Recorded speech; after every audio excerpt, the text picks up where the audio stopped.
Welcome to Workforce Solutions Capital Areas Career Awareness webinar series. You are joining us for a unique series of video interviews with professionals in in-demand industries to learn more about career pathways and educational opportunities in Central Texas. Today we are covering the manufacturing industry, and we have Kyle Naylor with Athena Manufacturing. Also on the call is Dr. Laura Marmolejo, the Department Chair of Advanced Manufacturing at ACC, and Troy DeFreitas, the Welding Tech Department Chair with ACC. Today, Laura and Troy will be asking Kyle questions about the manufacturing industry and his education and career journey as a welder with Athena Manufacturing. First, tell us a little bit about yourself and what's your role at Athena. A little bit about myself. I've been welding for, I'd say, the better part of 15 years or so. I started in high school in an ag mechanics class, all 4 years of high school in ag mechanics. Just kind of tinkering around on school projects. I think we built a barbecue pit, a couple trailers, things like that. Fast forward to post high school, Austin Community College. You were one of my instructors for a little while, I believe. And through the help of, I think, Tim Strauss at the community college, he helped me get this job at Athena. And I've been working for Athena Manufacturing for about 10 years. It'll be 10 years in December. Started at the bottom. I was working a weekend shift. So 3 12-hour days, Friday, Saturday, Sunday. And kind of just worked my way up from there. Worked into a day shift, finally welding full-time. And then they offered me a supervisor role, which was great. So I accepted a supervisor role. That was about 6 years ago. I got my CWI through the American Welding Society about 7 years ago. And now I'm just kind of the jack of all welding trades here at Athena. That sounds very interesting. I might add on to that or ask a follow-up question. Is it hard to, you hire a lot of our students or outgoing students. And I'm sure a lot of them are short-sighted. They think, God, I don't want to work a night weekend shift. Yeah.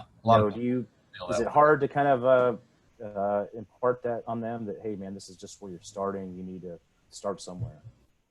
Some of them, I think a lot of the guys, especially coming out of ACC, kind of understand how it is to get into an industry like fabricating or the welding manufacturing industry.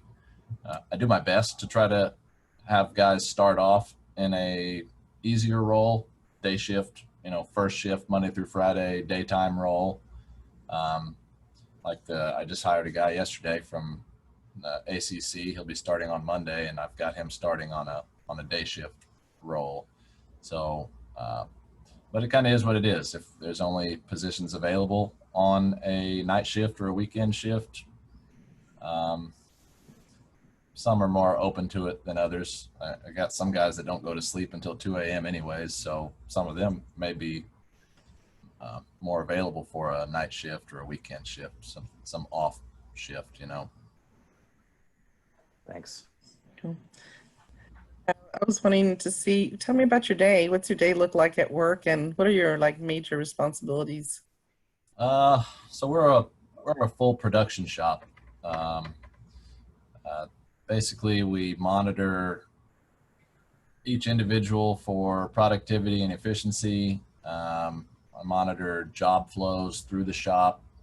I'd say any given day we've probably got 400 individual jobs on the shop floor, and just kind of helping everything along really is my role. What did you do before you started with Athena, and how did you become a welder? I know you said you've always kind of done welding. Did you have a job before Athena welding?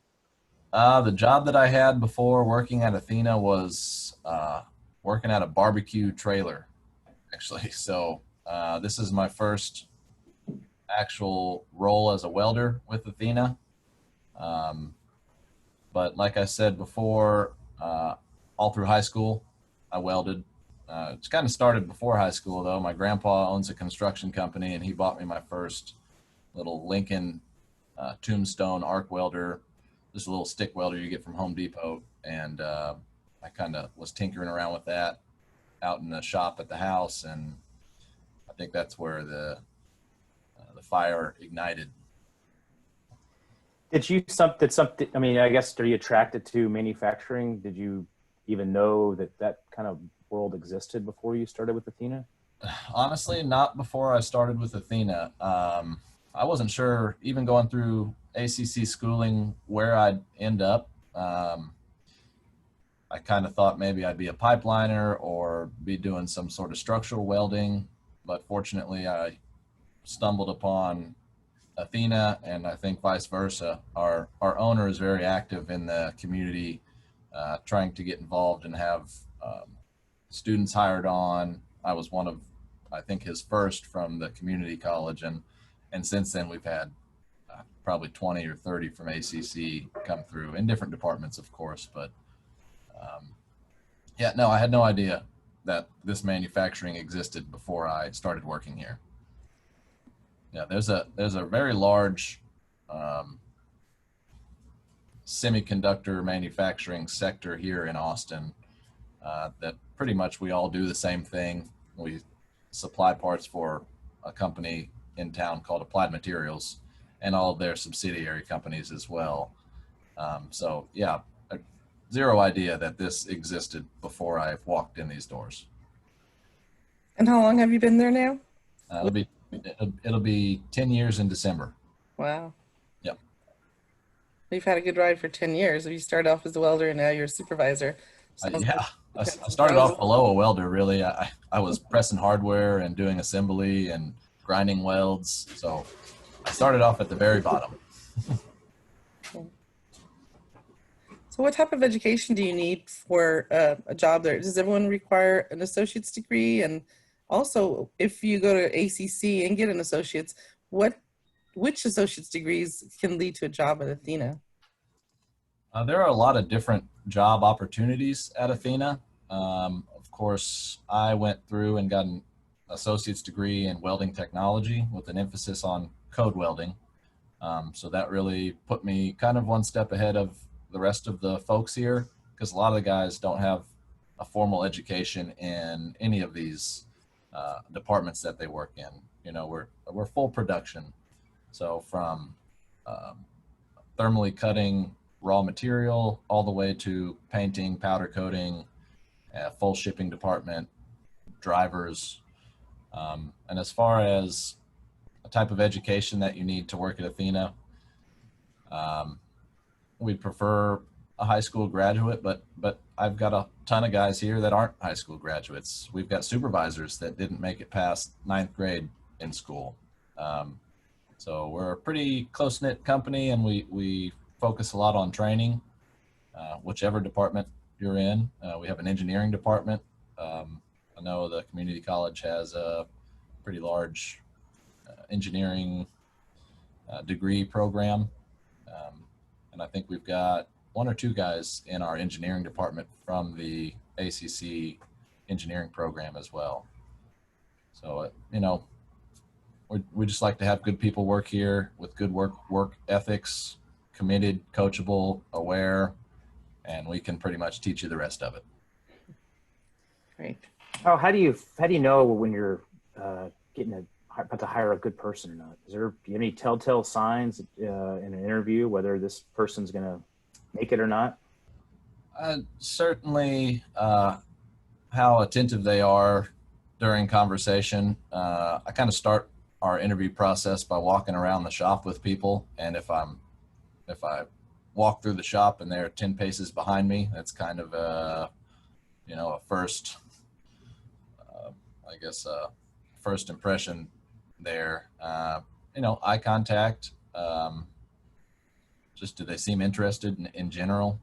I kind of go through everything that we do and ask very general questions to them, because I really don't expect anyone coming in here to know exactly what we do or to be extremely well versed in what we do, because it is relatively specialized in any of the departments that we're in, especially welding. I've got guys that come through and they might interview really well, and but they're a pipeline welder. Mhm. You know, we have issues with guys that come from a different sector of the manufacturing world fitting in here. So I tell the guys, as long as you can get here on time, learn, you know, get along with your peers, because we're kind of working pretty close with one another here, and don't be on your cell phone during work hours. Those are the most important things. What academic and technical skills are required to be at Athena? And then this kind of leads into the next question: what should I be teaching in my classroom to prepare students? You know, I'd prefer, as far as welding goes here, that the guys have a basic understanding of how to weld.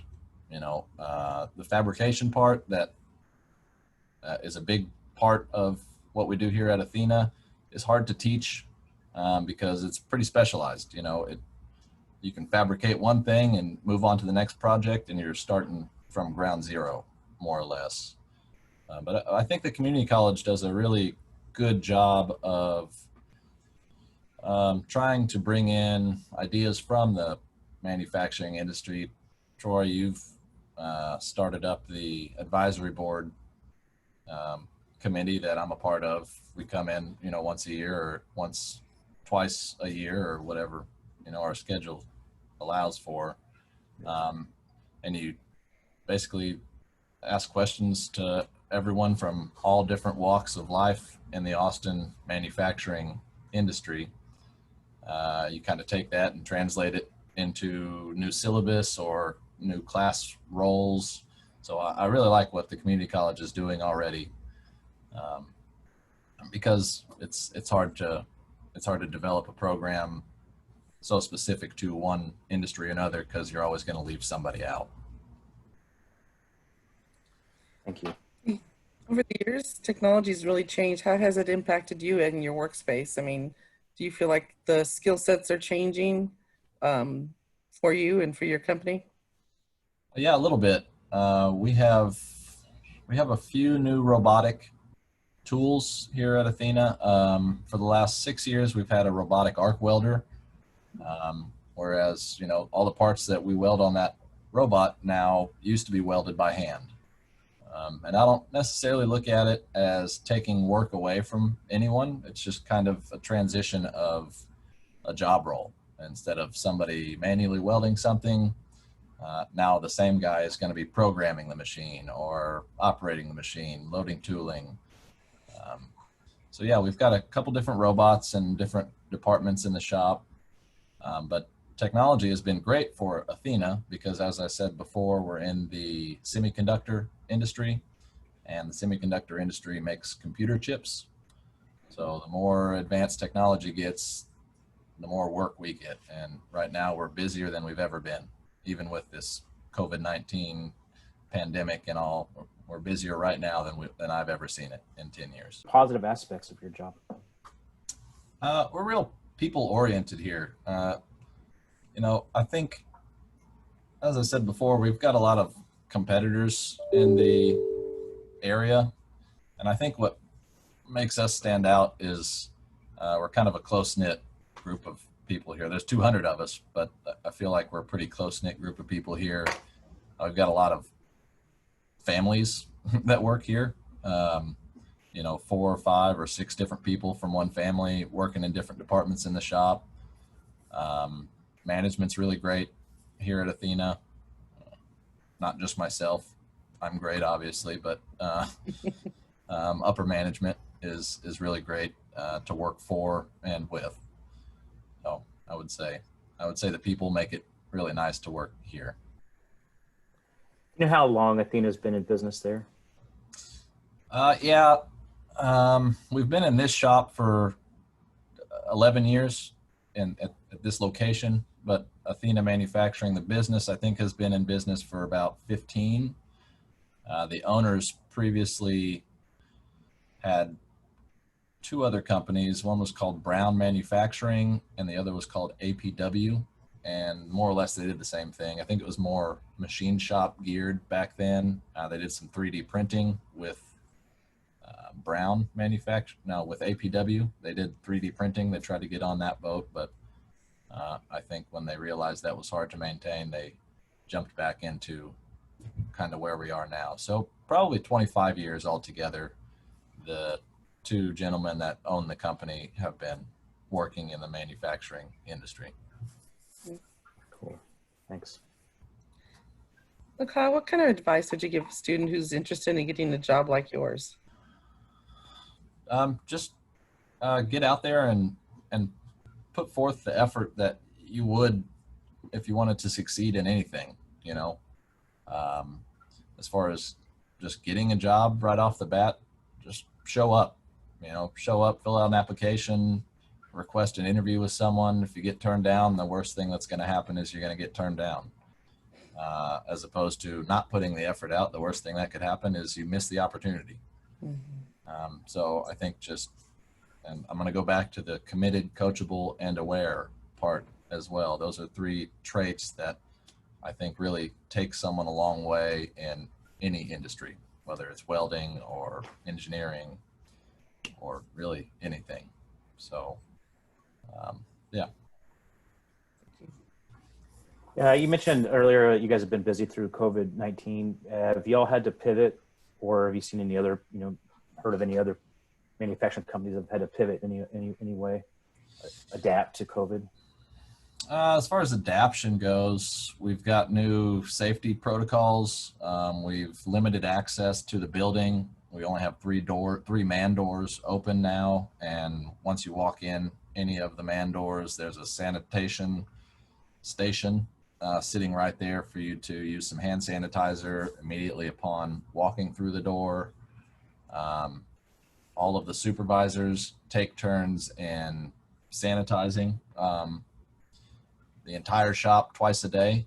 So this little red fire extinguisher looking thing behind me is full of isopropyl alcohol, and it atomizes isopropyl alcohol, and I go around, I spray all the surfaces, door handles, pallet jacks, keyboards, mouses, any computer interface anybody uses. Face masks, that's what I've got here, my face mask, that's required from everyone. But as far as business goes, like I said, business has never been better than it is right now. I've never seen it this busy, and still projecting out a year into the future, it's busier than it is now. So hopefully technology survives through the coronavirus pandemic. I don't really see how it won't. I guess time will tell. So it's reassuring, to hear Yeah. that business is good, and Yeah. demand for my students has never been bigger than it is now too. So it's like Good. there's a responsibility for us to keep training people, and Yep. it sounds like manufacturing is going to keep hiring people. We'll keep hiring. That's right. Speaking of hiring, what are your top 3 jobs that you have right now? Like, what's in demand right now at your company? Besides welding, is there 2 others that are just as equally in demand? Really across the board. So we've got on our production floor, we've probably got 30 different departments. We just added 2 new CNC Grobe machines. So we're hiring machinists, machine operators. Our engineering department's pretty staffed up. As far as how much space we have, I think we could always use more. Is available though. It's a lot of off shifts, unfortunately. But most departments are hiring in those off shifts. I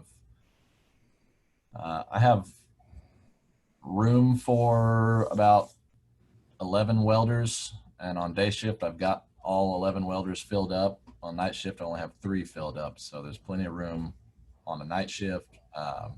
There's plenty of room on both a weekend day shift and a weekend night shift, so we're running 24 hours a day, 7 days a week.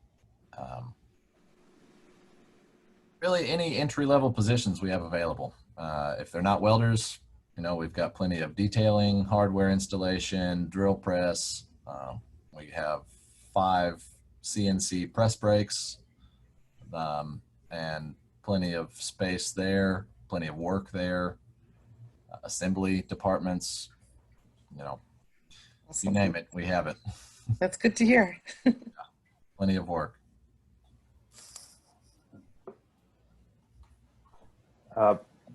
What would you recommend teachers do to strengthen the relevance of school to the workplace? I think that's a tough one for me, because I think a lot of the learning in a workplace happens in the workplace.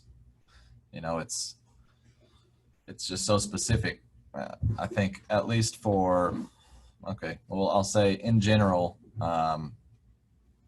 there's always going to be drawings that need to be read and interpreted. So blueprint reading is big for us. A lot of guys come in here with zero experience and zero knowledge of what a blueprint is or how to interpret it.